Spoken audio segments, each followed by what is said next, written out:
Welcome to allrounder clips. ನಮ್ಮ main channel ಇರೋ ತುಂಬಾ ಇಂಟ್ರೆಸ್ಟಿಂಗ್ ಕ್ಲಿಪ್ಸ್ನ ಈ ಚಾನಲ್ ಪೋಸ್ಟ್ ಮಾಡ್ತೀವಿ. ಸೊ ದಯವಿಟ್ಟು ಸಬ್ಸ್ಕ್ರೈಬ್ ಮಾಡಿ. ನಮ್ಮ second favourite team of this season Punjab Kings.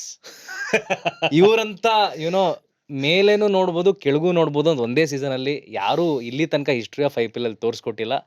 Starting ಅಲ್ಲಿ ಓಪನರ್ ಸಕ್ಕದಾಗಿ ಪರ್ಫಾರ್ಮ್ ಮಾಡಿದ್ರು, but in the ಫ್ಯಾಗ್ and probably they didn't shine as much as they should. And social media ಇವ್ರನ್ನ ತುಂಬಾ ನೆಗೆಟಿವ್ ಮಾಡ್ಬಿಡ್ತಾ ಗೊತ್ತಿಲ್ಲ. ಅವ್ರ ಸೋಷಿಯಲ್ ಮೀಡಿಯಾ ಅದೇ RCB ಮೇಲೆ ಅವನ್ ಟ್ವೀಟ್ ಚೇಂಜ್ ಮಾಡ್ತಾ may be those are psychological things ಇವಾಗ ಮಾತಾಡ್ಬೋದು. ಬಟ್ ಏನಾಯ್ತು sir Punjab team? Let's start. First and foremost ಅವರು ಪ್ರಿಯಾಂಚಾರ್ಯ ಪ್ರಭ್ಸಿಮ್ರನ್ಗೆ ಹ್ಯಾಟ್ಸ್ ಆಫ್. ಆ ಥರ ಒಂದು ಸಕ್ಸಸ್ ಕಾಣಬೇಕಾದ್ರೆ ಫಸ್ಟ್ 7 ಮ್ಯಾಚಸ್, ಒಂದು ರೈನ್ ಇಂಟರಪ್ಟೆಡ್ ಮ್ಯಾಚಸ್ ಅಂತ ತೊಗೊಂಡ್ರು 6 ಮ್ಯಾಚ್ ಗೆದ್ದಿದ್ದು ಅವರು ಸ್ಟಾರ್ಟ್ಗಳು ಕೊಡ್ತಾ ಇದ್ದಿದ್ದ ರೀತಿ, ಆ consistency and followed up by ನೀವು ನೋಡಿದ್ರೆ ಆ ಒಂದು ಮೊಮೆಂಟಮ್ ಬ್ರೇಕೇ ಆಗ್ತಾ ಇರಲಿಲ್ಲ. ಶ್ರೇಯಸ್ ಅಯ್ಯರ್ ಇರ್ಬೋದು, ಅವ್ರ ಜೊತೆ ಆಡ್ದಂಥ, ಅಂದರೆ ಈವನ್ ಸ್ಟಾಯ್ನಿಸ್ ಒಂದು ಸ್ವಲ್ಪ ಲೇಟಾಗಿ ಬಂದರು, ಕೆಲವು ಮ್ಯಾಚಸಲ್ಲಿ ಅವ್ರು ಕೊಟ್ಟಂಥ ಒಂದು ಕ್ಯಾಮಿಯೋಸು ಇವೆಲ್ಲನೂ ಯೂಸ್ಫುಲ್ ಆಯಿತು. ಬಟ್ ಆ ಟೈಮಲ್ಲಿ ಚೆನ್ನಾಗಿ ಕ್ಲಿಕ್ ಆಗ್ತಾ ಇದ್ದಿದ್ದು ಅವ್ರ ಬೌಲಿಂಗು ಕೂಡ. ಕರೆಕ್ಟ್. ಅಂದರೆ ನಿಮಗೆ ಹರ್ಷದೀಪ್ ಸಿಂಗ್ ಒಂದು ಸ್ವಲ್ಪ ವೇವರ್ಡ್ ಆದ್ರೂ ವಿಕೆಟ್ ಎತ್ಕೊಡೋರು, ಆ್ಯಂಡ್ ಚಹಲ್ ಮಧ್ಯದಲ್ಲಿ ಕಂಟ್ರೋಲ್ ಮಾಡೋರು. ಅಂದರೆ ಒಂದು ಬೌಲಿಂಗ್ ಯೂನಿಟ್ ಆಗಿ ಡೀಸೆಂಟಾಗಿ ಕ್ಲಿಕ್ ಆಗ್ತಾಯಿದ್ರು. ಬಟ್ ಮೇನ್ಲಿ ಗೆದ್ದಿದ್ದವರು ಬೌಲಿಂಗಿಂದ ಅಲ್ಲ, ಬ್ಯಾಟಿಂಗಿಂದಾನೇ ಗೆದ್ದಿದ್ದು, ಆ ಫೈರ್ ಪವರಿಂದಾನೇ ಗೆದ್ದಿದ್ದು. ಸೊ ಆ 7 ಮ್ಯಾಚ್ ಆದಮೇಲೆ ನನಗೆ ಪರ್ಸ್ನಲಿ ಅನ್ಸೋದು ಆ ಬೌಲಿಂಗ್ ಡಿಸಿಂಟಿಗ್ರೇಟ್ ಆಗೋಯ್ತು. 1-2 ಮ್ಯಾಚು ಚಹಲ್ ಓಡಿಸ್ಕೊಂಡ್ರು, ಎಕ್ಸ್ಪೆನ್ಸಿವ್ ಆದರು. ಆಮೇಲೆ ಅವರು ಹರ್ಪ್ರೀತ್ ಬ್ರಾರ್ನ ಆಡಿಸ್ಲೇ ಇಲ್ಲ, the biggest mistake. May be ನಾವು ಎಷ್ಟೊಂದು ಕೊಂಡಾಡ್ಬೋದು ಶ್ರೇಯಸ್ ಅಯ್ಯರ್ ಅವ್ರ ಕ್ಯಾಪ್ಟನ್ಸಿನಲ್ಲಿ, ಅದರಲ್ಲಿ ನಾನು ಒಬ್ಬ. ಯಾಕೆಂದರೆ ಅಷ್ಟು ಚೆನ್ನಾಗಿ ಲೀಡ್ ಮಾಡಿದ್ರು ಸೈಡ್ನ, ಅದರಲ್ಲಿ 2 ಮಾತಿಲ್ಲ. ಅವರು ಆ ಕನ್ವಿಕ್ಷನ್ ಇಟ್ಕೊಂಡು ಬ್ಯಾಟಿಂಗ್ ಆಡೋದಾಗಲಿ, ಅವರು ಬಂದಿದ್ದ ತಕ್ಷಣ ಈ use to like give a feeling like okay I will own up, ಅಂದರೆ ಈ ಚೇಸ್ನ ನಾನು ಮುಗಿಸ್ತೀನಿ as a captain, performing captain ಆಗಿದ್ರು. ಬಟ್ ಇದನ್ನು ಹೇಳಲೇಬೇಕಾಗತ್ತೆ, ಚಹಲ್ ಆಮೇಲೆ Harpreet Brar in tandem bowling ಮಾಡೋಕ್ಕೆ ಆಗಲೇ ಇಲ್ಲ. ಯಾಕೆಂದರೆ ಅವರು ಆಡಿಸ್ಲೇ ಇಲ್ಲ ಹರ್ಪ್ರೀತ್ ಬ್ರಾರ್ನ, ಅದು ಬಿಗ್ಗೆಸ್ಟ್ ಮಿಸ್. ಅವರು ಸೋತಿದ್ದ ಮ್ಯಾಚಸ್ ತೊಗೊಂಡ್ರು, ಹರ್ಪ್ರೀತ್ ಬ್ರಾರ್ ಆಡಿದ ಮ್ಯಾಚ್ ನೋಡಿ ಚೆನ್ನಾಗಿ ಮಾಡಿದ್ದಾರೆ, ವಿಕೆಟ್ ಎತ್ತಾರೆ. ಹೌದು, ಅವ್ರಿಗೆ ಹೆಂಗ್ ಬೇಕಾದ್ರೂ ಫಿಟ್ ಮಾಡ್ಬೋದಾಯ್ತು ಅವ್ರನ್ನ. ಫಸ್ಟ್ ನನ್ನ ಪ್ರಕಾರ he should start in every match. ಅದರಿಂದಾನು ನೋಡಿದ್ದೀನಿ, and what he brings to the table ನೋಡಿದ್ದೀನಿ. ಅದು ಒಂದು ಹೊಡ್ತಾ ಬಿದ್ದಿದ್ದು. ಆ್ಯಂಡ್ ಕಂಪ್ಲೀಟ್ಲಿ ಸ್ಟಾಯ್ನಿಸ್ ಮೇಲೆ ಒಂದು ಯಾವಾಗ ಅವ್ನಿಗೆ ಬೌಲಿಂಗ್ ಮಾಡ್ಸೋದು ಬೇಕೋ, ಇಲ್ಲಾಂದ್ರೆ ಅವರಿಂದ ಎಕ್ಸ್ಪೆಕ್ಟ್ ಮಾಡ್ತಾ ಇದ್ರು, ಬರಲಿಲ್ಲ. ಆಮೇಲೆ ಕಂಪ್ಲೀಟಾಗಿ ಹರ್ಷದೀಪ್ ಸಿಂಗ್ ಯಾವಾಗ ವಿಕೆಟ್ ಎತ್ತಲಿಲ್ಲ ಆ್ಯಂಡ್ ಎಕ್ಸ್ಪೆನ್ಸಿವ್ ಆದರು, ಆಮೇಲೆ ಬೇರೆಯವ್ರೆಲ್ಲಾನು ಓಡಿಸ್ಕೊಳಕ್ಕೆ ಶುರು ಮಾಡಿದ್ರು, ಅವ್ರಿಗೆ ಆನ್ಸರೇ ಇರಲಿಲ್ಲ. ಯಾರನ್ನ ಪ್ಲಗ್ ಮಾಡೋದು, ಶಶಾಂಕ್ ಸಿಂಗ್ ಕೈಯಲ್ಲಿ ಬೌಲಿಂಗ್ ಮಾಡಿಸ್ಬೇಕಂತ ಪರಿಸ್ಥಿತಿ ಬಂತು. ಸೊ ಇದಕ್ಕೆ ಗೆಲ್ಸ್ಕೊಟ್ಟಿದ್ದೇನೆ ಪ್ರಾಬ್ಲಮ್ ಆಯಿತು. ಯಾಕೆಂದರೆ ಅವ್ರನ್ನೂ ಬಂದ್ಬಿಟ್ರು, ಇವಾಗ ಇವ್ರನ್ನೂ ನಾ ಟ್ರಸ್ಟ್ ಮಾಡ್ಬೋದು ಅಂತ ಓಡಿಸ್ಕೊಂಡ್ರಲ್ಲ ಆಮೇಲೆ. ಸೊ ಈ ಥರ ಆಗೋಯ್ತು. So Punjab first phase brilliant, second phase brilliant in a negative way. ನಾವಿಬ್ರು ಮಾತಾಡಿದೀನಿ, ಪಂಜಾಬ್ ಒಂದಾದ್ರೂ ಸೋತ್ ಬಿಡ್ಲಿ ಕಂಟಿನ್ಯೂಸ್ ಇಲ್ಲ. ಒಂದು ಇದಿತ್ತು, ಈ ಪಂಜಾಬ್ನ ತಡೆ ಹಿಡಿಯಕ್ಕೆ RCBನೇ ಬರ್ಬೇಕು, May 17th ಬರ್ಬೇಕು, May 17th ಬರ್ಬೇಕು ಅಂತ. ಅದ್ ಹೇಳಿದ ತಕ್ಷಣ ಎಲ್ಲಾರು ಹೊಡ್ದು ಅದು ಡಿಲ್ಲಿನ ಹೊಡೆದು ಊರಾಚೆ ಮಲಗಿಸಿದ್ದಾರೆ. ನಾನ್ ಅನ್ಕೊಂಡೆ ಇನ್ವಿನ್ಸಿಬಲ್ ಆಗಿ ಫಿನಿಶ್ ಮಾಡ್ತಾರೆ, ಯಾರು ಮುಗಿಸಿಲ್ಲ ಇಡೀ 19 ವರ್ಷದಲ್ಲಿ IPL ಅಂತ ಬಂದಾಗ. ಇನ್ನು ರೆಕಾರ್ಡ್ ಇರೋದು ಯಾವ್ದು ಗೊತ್ತಾ, ಲೀಗ್ ಅಂತ ಅಲ್ಲಿ highest wins Shane Warne's 2008 RR 14 ಮ್ಯಾಚಲ್ಲಿ 12 ಮ್ಯಾಚ್ ಏನೋ ಗೆಲ್ತಾರೆ ಸರ್. ಇನ್ನು ಆ ರೆಕಾರ್ಡ್ ನ ಯಾರು ಬೀಟ್ ಮಾಡಕ್ಕಾಗಿಲ್ಲ ಪರ್ಸೆಂಟೇಜ್ ವೈಸ್. ಅಂದ್ರೆ 14-12 ಇವಾಗ್ಲೂ ಅದೇ 14 ಗೇಮ್ಸ್ 10 ಟೀಮ್ಸ್ ಆದ್ರೂ. ಬಟ್ 12 ಗೇಮ್ಸ್ ಗೆಲ್ಬೇಕಲ್ಲ, ಆತರ ಯಾರಿಗೂ ಚಾನ್ಸೇ ಆಗಿಲ್ಲ 11 or 12 ಗೇಮ್ಸ್. ಬಟ್ ಇವ್ರು ಮಾಡ್ತಾರೆ ಅಂತ ಅನ್ಕೊಂಡಿದ್ದೆ. ಬಟ್ ಅದೇ ಫಸ್ಟ್ ಹಾಫ್ ಸಿನಿಮಾ ಸೂಪರ್ ಹಿಟ್ಟು, ಸೆಕೆಂಡ್ ಹಾಫ್ ಸುಮಾರು ಅನ್ನೋ ತರ ಇತ್ತು ಸರ್. ನನಗೆ ಬಿಗ್ಗೆಸ್ಟ್ ಮಿಸ್ಟೇಕ್ ಏನ್ ಗೊತ್ತಾ ಸರ್, ಇವ್ರ ಹೋಮ್ ಗ್ರೌಂಡ್ ನ ಚೇಂಜ್ ಮಾಡ್ತಾರಲ್ಲ ಸರ್. ಯಾರ್ ಮಾಡ್ತಾರೆ ಸರ್ ಹೋಮ್ ಗ್ರೌಂಡ್ ನ ಚೇಂಜ್? ನೀವು ನೋಡಿ 5 ಕಪ್ ಗೆದ್ದಿದಾರಲ್ಲ, ಮುಂಬೈಯೋ ಚೆನ್ನೈಯೋ ಚೇಂಜ್ ಮಾಡ್ತಾರ? ನಾವು ಇಲ್ಲೊಂಚೂರು ಪಕ್ಕದಲ್ಲಿ ಇದೆಯಲ್ಲ ಅಲ್ಬಿಟ್ಟು ಬ್ರೆಬೋರ್ನು DY ಪಾಟೀಲ್ ಇದ್ರು ಅವ್ರಲ್ಲಿ ಆಡಲ್ಲ. ಇಲ್ಲ ನಮಗೆ ವಾಂಕಡೆಲ್ಲೇ ಆಡ್ಬೇಕು ಅಂತ, ಚಿಕ್ಕದು ಕರೆಕ್ಟ್ ಆಡಲ್ಲ, ಇಲ್ಲೇ ಆಡ್ತೀವಿ ಅಂತ. ಏನಕ್ಕೆ ಆ ಲೆಗಸಿ ನಮ್ಗೊಂದು ಕೋಟೆ ತರ ಇರ್ಲಿ ಅಂತ. ಇವ್ರಿಗೆ ಬೇರೆಯವ್ರಿಗೆಲ್ಲ ಒಂದು 7 ಅವೇ ಗೇಮ್ ಅಂತ ಅಂದ್ರೆ ಲೀಗ್ ಅಂತ ಅಲ್ಲಿ, ಇವ್ರಿಗೊಂದು 11 ಮ್ಯಾಚಸ್ ಅವೇ. ಯಾಕೆ ಅಂದ್ರೆ ಇನ್ನೊಂದಷ್ಟು ನ್ಯೂ ಚಂಡೀಗರ್ ಅಲ್ಲಿ ಆಡ್ಬೇಕಲ್ಲ, ಸಾರಿ ನ್ಯೂ ಚಂಡೀಗರ್ ಅಲ್ಲಿ ಆಡ್ತಾ ಇರ್ತಾರೆ, ಇನ್ನೊಂದಲ್ಲಿ ಹಿಮಾಲಯದ ಹೋಗ್ಬೇಕು ಧರ್ಮಶಾಲಲ್ಲಿ. ಅಲ್ಲಿ ಒಂದೊಂದ್ ಗೇಮ್ ಹೋಗಿ ಆಡೋದೇ ಕಷ್ಟ, ಬೇರೆ ಟೀಮ್ಸ್ ಅವರು ಟಫ್ ಪ್ಲೇಸ್ ಟು ಟ್ರಾವೆಲ್ ಅದು. ಇವ್ರ ಪಾಪ ಮೊದ್ಲೇ ಕ್ಯಾಚ್ ಬಿಡ್ತಿದ್ದಾರೆ, ಇನ್ನು ಆಲ್ಟಿಟ್ಯೂಡ್ ಜಾಸ್ತಿ ಆದಾಗ ಬಾಲ್ ಜೋರ ಕೆಳಗಡೆ ಬರುತ್ತೆ, ಅದು ಇನ್ನೂ ಡಿಸ್ಅಡ್ವಾಂಟೇಜ್ ಆಗೋಯ್ತು. ಕರೆಕ್ಟ್. ಅದು ಕರೆಕ್ಟ್. ಬಟ್ ಇನ್ನೊಂದು ನಾವು ಕರ್ನಾಟಕದ ಪ್ಲೇಯರ್ಸ್ ಬಗ್ಗೆ ಮಾತಾಡಲ್ಲ ಅಂತ ಹೇಳ್ತೀವಿ. ಇನ್ನೊಂದು ಎಕ್ಸಾಂಪಲ್, ವೈಶಾಖ್ ವಿಜಯ್ ಕುಮಾರ್ನ ಒಂದೇ ಒಂದು ಮ್ಯಾಚ್ ಎಕ್ಸ್ಪೆನ್ಸಿವ್ ಆದ ಅಂದ್ಬಿಟ್ಟು ಕೂಡ್ಸೋದು ಬಿಗ್ಗೆಸ್ಟ್ ತಪ್ಪು ಅದೇನೆ ಮಾಡಿರೋದು. ಶ್ರೇಯಸ್ ಅಯ್ಯರ್, ಹರ್ಪ್ರೀತ್ ಬ್ರಾ ಅಂತ ಮಾತಾಡ್ತೀವಿ. ವೈಶಾಖ್ ವಿಜಯ್ ಕುಮಾರ್ ನೀವು ಫಸ್ಟ್ 7 ಮ್ಯಾಚಸ್ ತಗೊಳ್ಳಿ, ಸುಮಾರು ಇಂಪಾರ್ಟೆಂಟ್ ವಿಕೆಟ್ಸ್ ಇರ್ತೀರ.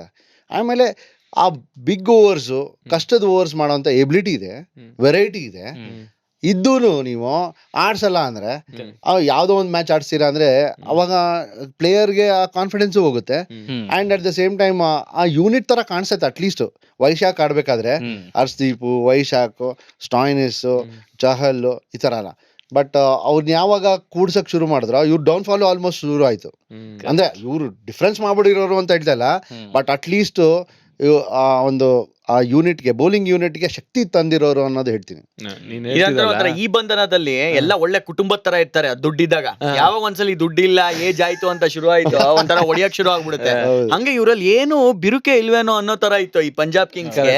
ಒಂದ್ಸಲಿ ಸೋಲಾದ್ಮೇಲೆ ಕ್ಯಾಚಿಂಗ್ ಸರಿ ಇಲ್ಲ, ಬೌಲಿಂಗ್ ಸರಿ ಇಲ್ಲ, ಸ್ಪಿನ್ನರ್ಸ್ ಚೆನ್ನಾಗಿಲ್ಲ, ಎಲ್ಲದನ್ನು ವೀಕ್ನೆಸ್ ಗಳು ಒಂದೊಂದೇ ಪಟ್ಟಿ ಮಾಡ್ಕೊಂಡು ಹೋಗೋ ತರ ಆಯ್ತು ಪಂಜಾಬ್ ಕಿಂಗ್ಸ್. ನೀನ್ ಹೇಳಿದ್ಲ ಈಗ ಏನೋ ಹೋಮ್ ಗ್ರೌಂಡ್ ಯಾರು ಚೇಂಜ್ ಮಾಡ್ತಾರೆ ಅಂತ, ಪ್ರೀತಿ ಸಿಂಟಾಗೆ ಪ್ರಿಟಿ ಪ್ಲೇಸಸ್ ಹೋಗೋಣ, ಫೋಟೋ ತೆಗ್ಸ್ಕೊಳಕ್ ಚೆನ್ನಾಗಿರುತ್ತೆ ಹಿಮಾಲಯ ಬ್ಯಾಕ್ ಗ್ರೌಂಡ್ ಅಲ್ಲಿ. ಒಂದ್ ಗೇಮ್ ಹೋಗ್ಲಿ. ಬಟ್ ಒಂದು ಪ್ಲಸ್ ಪಾಯಿಂಟ್ ಇವ್ರಿಗೆ ಆಗಿದ್ದು ಅಂದ್ರೆ ಕೂಪರ್ ಕನಾಲಿ. ಕರೆಕ್ಟ್. ಅವ್ನು ಯಾವ ತರ ಬ್ಯಾಕ್ ಫುಟ್ ಅಲ್ಲಿ ಕಾದ್ಬಿಟ್ಟು ಸ್ಪಿನ್ನರ್ಸ್ಗೆ, ರಶೀದ್ ಖಾನ್ಗೆ, ಆಮೇಲೆ ಒಳ್ಳೊಳ್ಳೆ ಸ್ಪಿನ್ನರ್ಸ್ನ ಹ್ಯಾಂಡಲ್ ಮಾಡಿದ ರೀತಿ, ಆ್ಯಂಡ್ ಸೀದಾ ಗುದ್ದುತ್ತಾ ಇದು ಒಂಥರ ಜಾಸ್ತಿ ಸ್ವೀಪ್ಗಳು ಅಂತ ಏನಿಲ್ಲ, with bounce, through the line ಸೀದಾ ಹೊಡೆಯೋದು, ಕ್ಲಿಯರ್ ಮಾಡೋದು, ಓವರ್ ದ ಟಾಪ್ ಫೀಲ್ಡರ್ಸ್ ಎಲ್ಲ ನೋಡಕ್ ಮಜಾ ಆಯ್ತು. ಆಲ್ಮೋಸ್ಟ್ ಚೆನ್ನಾಗಿ ಇದ್ ಮಾಡ್ತಿದ್ರು. ಅಲ್ಲ, ಆಫ್ ದ ಬ್ಯಾಕ್ ಫುಟ್ ಹೊಡೆಯೋದು ಕಷ್ಟ ಇದೆ. ನೀವು ಬ್ಯಾಕ್ ಫುಟ್ ಅಲ್ಲಿ ಲಾಂಗ್ ಆನ್ ಮೇಲೆ ರೆಗ್ಯುಲರ್ ಬೇಸಿಸ್ ಆಗಿ ಹೊಡೆದಿದ್ದು ಇವೆಲ್ಲ ಬಿಗ್ಗೆಸ್ಟ್ ಟೇಕ್ ಅವೇಸ್. ಅಂದ್ರೆ ಮುಂದಕ್ಕೆ ಡೆಫಿನೆಟ್ಲಿ ಇವರಿಂದ ಇನ್ನೂ ಎಕ್ಸ್ಪೆಕ್ಟ್ ಮಾಡ್ಬೋದು. ಅಲ್ಲ, ಆಮೇಲೆ ಏನೋ ಪಂಜಾಬ್ ನಾವ್ ಅನ್ಕೊಂಡಾಗ ನೀ ಹೇಳ್ದಂಗೆ ಎಲ್ಲಾ ಮ್ಯಾಚ್ ಗೆದ್ಬಿಡ್ತಾರೆ ಅಂತಂದ್ರು IPL ಅಂದ್ರೆ ಅಷ್ಟು ಈಸಿ ಇಲ್ಲ. ಎಲ್ಲಾರ್ಗು ನಾನು ಒಂದೇ ಸರಿ ಗೆದ್ಬಿಟ್ಟು ಆಡ್ತೀನಿ ಅನ್ನೋಗ ಎಲ್ಲಾರು ಇಳಿಸ್ತಾರೆ, ಇದ್ ಮಾಡ್ತಾರೆ. ಅಂಡ್ ಒಂದು ಭಯ ಏನಿತ್ತು ಅಂತಂದ್ರೆ ಈ ಸರಿ ಪಕ್ಕ ಹೊಡ್ಕೊಂಡು ಹೋಗ್ಬಿಡಿದ್ರು. ಲಾಸ್ಟ್ ಟೈಮ್ ನಾವು ಮಾರ್ಕ್ ಮಾಡ್ಬಿಟ್ಟಿದೀವಿ, ಅವ್ರಿಗೆ ಇದಾಗಿದೆ, ಹೊಡ್ಕೊಂಡು ಹೋಗ್ತಾರೆ ಅಂತಾನೆ ಇತ್ತು. ಬಟ್ ಲಕ್ಕ ಸರ್ ಇದು, ವಾಟ್ ಯು ಸೇ, ಏನಂತಾರೆ ಇದನ್ನ? ಪಂಜಾಬ್ ಅಂದ್ರೆ bad you make your own luck. ಏನಕ್ಕೆ ನಾನು ಇಲ್ಲಿ ಕ್ಲಿಯರ್ ಎಕ್ಸಾಂಪಲ್ ಕೊಡ್ತೀನಿ. KL ರಾಹುಲ್ದು ಡ್ರಾಪ್ ಮಾಡ್ತಾನೆ ಕ್ಯಾಚ್, ಶಶಾಂಕ್ ಸಿಂಗ್. ಹೌದು, 100 ಹೊಡಿತಾನೆ KL. ಹೌದು, ಬಿಗ್ ಟೋಟಲ್ ಪೋಸ್ಟ್ ಮಾಡ್ತಾರೆ. ಅವತ್ತಿನ ದಿವಸ ಒಂಥರ ಟ್ರೈಲರ್ ಅದು. ಅವತ್ತಿನ ದಿವಸ ಪಾಂಟಿಂಗ್ ಅಷ್ಟು ಖುಷಿ ಪಟ್ಟಿರಲ್ಲ. ಹೌದು, ಗೆದ್ದಿರ್ತಾರೆ, ಚೇಸ್ ಮಾಡ್ಬಿಟ್ಟು ಅದೇ ಸ್ಪೀಡಲ್ಲಿ ಹೊಡೆದು ಗೆದ್ದಿರ್ತಾರೆ. ಬಟ್ ಕ್ಯಾಚಿಂಗ್ ಬಗ್ಗೆ ಅವರೊಂದು ಪಾಯಿಂಟ್ ಮಾಡಿರ್ತಾರೆ. ಈ ತರ ಗೋಯಿಂಗ್ ಫಾರ್ವರ್ಡ್ ಕ್ರೂಷಿಯಲ್ ಗೇಮ್ಸ್ ಅಲ್ಲಿ ಕ್ಯಾಚಸ್ ಇಲ್ಲ ಬಿಟ್ಕೊಡುದು. ಯಾಕಂದ್ರೆ ಅದು ಅಂಟ್ರೋಗ ಇದ್ದಂಗೆ. ಒಳ್ಳೆ ಕ್ಯಾಚಸ್ ಹಿಡಿತಾರ, ಇಡೀ ಟೀಮ್ ಚೆನ್ನಾಗಿ ಮಾಡ್ತಾರೆ, ರನ್ಔಟ್ಗಳಾಗುತ್ತೆ, ಆಫ್ ಚಾನ್ಸಸ್ ಕನ್ವರ್ಟ್ ಆಗುತ್ತೆ. ಈ ತರ ಕ್ಯಾಚ್ ಬಿಡ್ತಾರ, ಅದು ಒಂದಲ್ಲ, ಒಂದು KG ಲೆಕ್ಕದಲ್ಲಿ ಬಿಟ್ಟಂಗೆ. ಒಂದು ಮ್ಯಾಚ್ ಅಲ್ಲಿ ಮೂರ್ ಈಸಿ ಕ್ಯಾಚ್ ಶಶಾಂಕ್ ಸಿಂಗ್ ಮೇಲೆ. ಸೊ ಈ ತರ ಆದಾಗ ಏನಾಗೋಗುತ್ತೆ, ಅದು ಹಂಗೆ ಸ್ಪ್ರೆಡ್ ಆಗೋಗುತ್ತೆ ಟೀಮ್ಗೆ. ಆಮೇಲೆ ಏನಾಗುತ್ತೆ, ಇನ್ನೂ ಎಕ್ಸ್ಟ್ರಾ ಎಫರ್ಟ್ ಹಾಕಕ್ಕೆ ಹೋಗಿ ಇನ್ನೂ ಸ್ಟಿಫ್ ಆಗಿ ಹೋಗ್ತಾರೆ, ಅದರಿಂದನೂ ಬಿಡ್ತಾರೆ ಕ್ಯಾಚ್. ಅಂದರೆ ನೀವು ಹೆಂಗೆ ಅಂದರೆ you have to maintain that equilibrium. ನೀವು ಎಷ್ಟೇ ನನ್ನ ಹತ್ರ ಬರ್ಬೇಕು ಕ್ಯಾಚು, ನನ್ನ ಹತ್ರ ಬರಲಿ ಬಾಲ್ ಅಂತಂದ್ರೆ ಅಟ್ ದ ಸೇಮ್ ಟೈಮು ಮೈಂಡೂ ರಿಲ್ಯಾಕ್ಸ್ ಆಗಿರ್ಬೇಕು. ಅಲ್ಲಲ್ಲ, ಆ ಥರ ಇರೋಕ್ಕೆ ಆಗಲ್ಲ, ಬರಲಿ ಅಂತಾನೆ ಇರಬೇಕು, ಮೈಂಡ್ ರಿಲ್ಯಾಕ್ಸ್ಡ್ ಆಗಿರ್ಬೇಕು. ಅಂದ್ರೆ ತುಂಬಾ ರಿಜಿಡ್ ಆಗಿರ್ಕೊಡುದು ಅಂತ ಹೇಳಕ್ ಇಷ್ಟಪಡ್ತೀನಿ. ಇಲ್ಲ, ನಾವೇ ಈಗ ಬಾಕ್ಸ್ ಅಲ್ಲಿ ಆಡಿದಾಗ, ಬಾಕ್ಸ್ ಕ್ರಿಕೆಟ್ ಆಡಿದಾಗ ಯಾವನೋ ಒಬ್ಬ ಕ್ರೇಜಿ ಕ್ಯಾಚ್ ಹಿಡ್ದ ಅಂದ್ರೆ ಫಾರ್ ದ ನೆಕ್ಸ್ಟ್ ಮ್ಯಾಚ್ ಮುಗಿಯೋರ್ಗು ಹೆಂಗಿರುತ್ತೆ ಇಡೀ ಟೀಮ್, ನಾವು ಹಿಡಿಬೇಕು ಎನರ್ಜಿ, ಅದು ಇದು ಅಂತ ಗೋಯಿಂಗ್ ಆನ್. ಅದು ರಿಕ್ಕಿ ಪಾಂಟಿಂಗ್ ಅಂತೂ ಸಖತ್ ಬೇಜಾರಿರುತ್ತೆ. ಈ artist time was one of the best fielders. And mainly bowling ಅಂತ ಹೇಳ್ತೀವಿ ಅಂಡ್ ಫೀಲ್ಡಿಂಗ್ ಎರಡೂ ಸೇರೇನೆ ಆ last part of the season ಮರಿಯೋಂಗ್ ಮಾಡ್ಬಿಡ್ತು. ಆ ಲಾಸ್ಟ್ ಗೇಮ್ ಆದ್ಮೇಲೆ ರಿಕ್ಕಿ ಪಾಂಟಿಂಗ್ ಹಿಂಗ್ ಕೂತಿರ್ತಾರೆ ಅಂದ್ರೆ ಆ ಮನುಷ್ಯ ಇಡೀ ಭಾರತ ದೇಶಕ್ಕೇನೆ ನಿದ್ದೆ ಹಾಳು ಮಾಡಿದವ್ರು. ಅವಾಗ ಅವ್ರ ಪ್ಲೇಯಿಂಗ್ ಡೇಸ್ ಅಲ್ಲಿ ಅಯ್ಯೋ ಅಂತ ಅಳ್ಸಾ ಇರೋರು. ಇವಾಗ ಅವ್ರನ್ನ ಈ ತರ ನೋಡಿದಾಗ ನಮ್ಗೆ ಅರ್ಗಿಸ್ಕೊಳಕ್ ಆಗಲ್ಲ. ಒಬ್ಬ ಸೂಪರ್ ಸ್ಟಾರ್ ಈ ತರ ಮಂಕಾಗಿ ದಂಗ್ ಬಡ್ದಂಗ್ ಆಗೋಗಿದಾರಲ್ಲ ಅಂತ ಆಶ್ಚರ್ಯ ಆಗೋಯ್ತು ನನ್ಗಂತೂ. ಅಂದ್ರೆ ಆ ಮನುಷ್ಯಂಗೆ ನೋಡಿ ಹೆಂಗ್ ಮಾಡುತ್ತೆ ಅಂತ. ಆಮೇಲೆ ರಿಕ್ಕಿ ಪಾಂಟಿಂಗು ಒಂದ್ ಸ್ಥಾನ ಫೀಲ್ಡರ್ಗೆ ಅಂತಾನೆ ಇಟ್ಟಿರ್ತಾರೆ, ಅದು ಕಾಯಮ್ಮು. ಪ್ರವೀಣ್ ಡುಬೆ.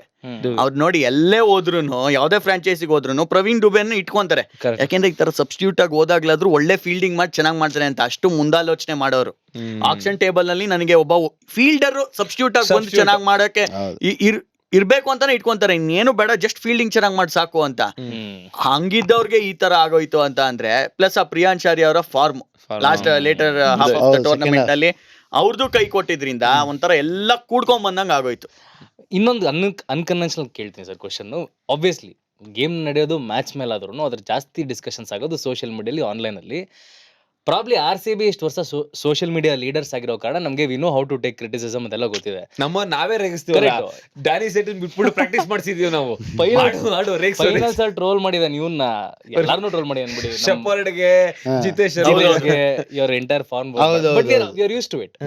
ಇವ್ರುಗಳು ಸಡನ್ ಆಗಿ ಸೋಷಿಯಲ್ ಮೀಡಿಯಾ ಎತ್ಕೊಂಡು ಮೇಲಿಂದ ವ್ಯೂ ಹೆಂಗಿದೆ ಕೆಳಗಡೆ 49-1 ಅಂತ ಟ್ವೀಟ್ ಮಾಡೋದು, ಇದೆಲ್ಲ ಸ್ವಲ್ಪ ಓವರ್ವೆಲ್ಮಿಂಗ್ ಆಗಿ ಹೇಟ್ ಕೂಡ ಅದ್ರ ಎಫೆಕ್ಟ್ ಆಯ್ತು ಆನ್ ದ ಗ್ರೌಂಡ್ ಅನ್ಸುತ್ತೆ.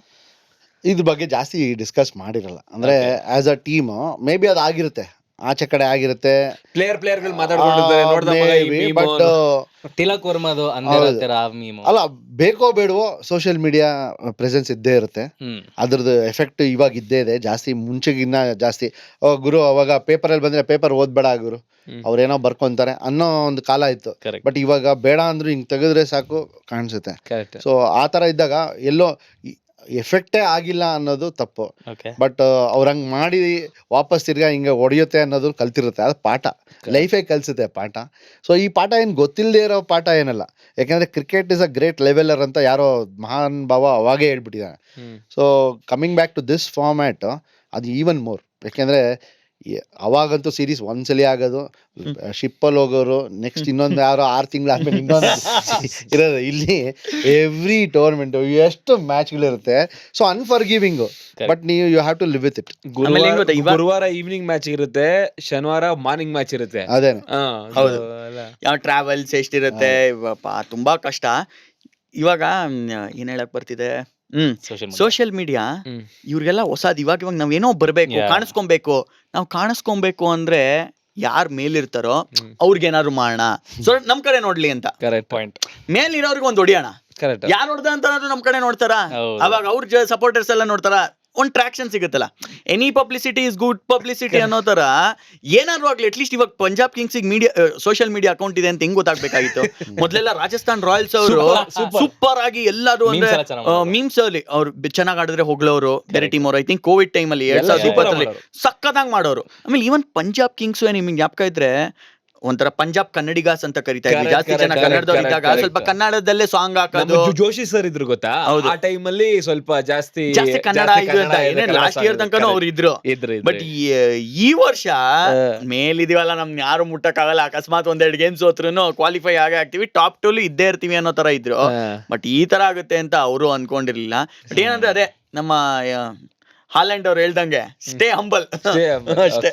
ಓಕೆ ಸರ್, ನನ್ನ IPL ಪಂಜಾಬ್ ಅನಾಲಜಿ ಏನಪ್ಪಾ ಅಂದ್ರೆ, ಪಾಪ್ಯುಲರ್ ಹುಡುಗ ಫಸ್ಟ್ ಇಯರ್ ಎಂಟರ್ ಆಗ್ತಾನೆ, ಎಲ್ಲ ಅಟೆನ್ಷನ್ ಸಿಗುತ್ತೆ. ಸೊ ಅಟೆನ್ಷನ್ ಹೆಂಗ್ ಓವರ್ವೆಲ್ಮ್ ಆಗುತ್ತೆ ಅಂದ್ರೆ, ಒಳ್ಳೆ ಗರ್ಲ್ ಫ್ರೆಂಡ್ ಸಿಕ್ಬಿಟ್ಟು ಸೆಕೆಂಡ್ ಇಯರ್ ಓಡಾಡ್ಕೊಂಡು ಫೇಲ್ ಆಗ್ಬಿಡ್ತಾನೆ ಅನ್ನೋ ತರ. ಸೆಕೆಂಡ್ PUC ಸಖತ್ತಾಗಿದೆ. ನನ್ಗೆ ಏನ್ ಅನ್ಸ್ತಾ ಇತ್ತು ಗೊತ್ತಾ, first PUC second PUC 2 part ಅಲ್ವಾ. ಫಸ್ಟ್ PUC ನಲ್ಲಿ ಫುಲ್ ಡಿಸ್ಟಿಂಕ್ಷನ್ ಆಯ್ತಾ, ಅದು ಯಾರು ನೋಡೋದೇ ಇಲ್ಲ. ಸೆಕೆಂಡ್ PUC ಇರೋದು ಬೋರ್ಡ್ ಎಕ್ಸಾಮ್, ಅದ್ರಲ್ಲಿ ಬರ್ಲೇ ಇಲ್ಲ ಎಕ್ಸಾಮ್ಗೆ. ಈ ಜೀವನ ಚೈತ್ರ ಸಿನಿಮಾದಲ್ಲಿ ಅಣ್ಣವರು ಸೂರ್ಯಾಸ್ತ ನೋಡ್ಕೊಂಡು ಹಿಂಗೇ ನಡ್ಕೊಂಡು ಹೋಗ್ತಾರಲ್ಲ, ಹಂಗೆ ಪಾಂಟಿಂಗ್ ನಾನು ನೋಡ್ತಾ ಇರೋದು. ಇನ್ನು ಈ ಕಣ್ಣಲ್ಲಿ ಏನೇನ್ ನೋಡ್ಬೇಕಪ್ಪ, ಮೀನಾಕ್ಷಿ ಅಂತ ಹೇಳಿ ಹೇಳ್ತಾರಲ್ಲ, ಎಂತೆಂತ ಫೀಲ್ಡರ್ಸ್ ಗಳನ್ನ ತಗೊಂಡಿದ್ಯಪ್ಪ ನೀನು ಅಂತ, ಹಂಗ ಹೇಳ್ಬೇಕು ಇವ್ರಿಗೆ.